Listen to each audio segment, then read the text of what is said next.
కాజు బర్ఫీకి కావలసిన పదార్థాలు: జీడిపప్పు 200 గ్రామ్స్, చక్కెర 150 గ్రామ్స్, నీళ్లు, నెయ్యి, యాలకుల పొడి. తయారీ విధానం: జీడిపప్పును మిక్సీ జార్లో వేసి గ్రైండ్ చేసుకోవాలి. ఎక్కువ ముద్దలా చేయకూడదు, పొడి పొడిగా చేసుకోవాలి. ఈ మిశ్రమాన్ని జల్లెల్లో వేసి జల్లించుకోవాలి. మరో స్టవ్ మీద నాన్ స్టిక్ ప్యాన్ పెట్టి అందులో చక్కెర మరియు నీళ్లు పోసి పాకం వచ్చిన తర్వాత జల్లించి పెట్టుకున్న మిశ్రమాన్ని కొద్ది కొద్దిగా వేస్తూ పాకంలో ఉండలు కట్టకుండా బాగా కలుపుకోవాలి. ఇందులో యాలకులు మరియు నెయ్యి కూడా వేసి బాగా కలపాలి. ప్యాన్ నుండి ఈ మిశ్రమం విడివడే వరకు, ముద్దలా అయ్యేంత వరకు 4 నుండి 5 నిమిషాల పాటు చిన్న మంటపై ఉడికించాలి. మిశ్రమం నుండి ప్యాన్ వదిలివేయగానే స్టవ్ ఆఫ్ చేసి గోరువెచ్చగా అయ్యేంత వరకు చల్లారనివ్వండి.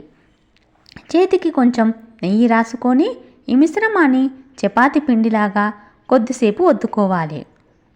ఈ పిండిని ముద్దను బటర్ పేపర్పై ఉంచి పైన మరో బటర్ పేపర్ వేసి చపాతీ కర్రతో డైమండ్ షేప్లో కట్ చేసుకోవాలి. ఎంతో రుచికరమైన కాజు బర్ఫీ రెడీ. ఈ రెసిపీ కనుక మీకు నచ్చినట్లయితే సబ్స్క్రైబ్ చేయడం మర్చిపోకండి. బాయ్.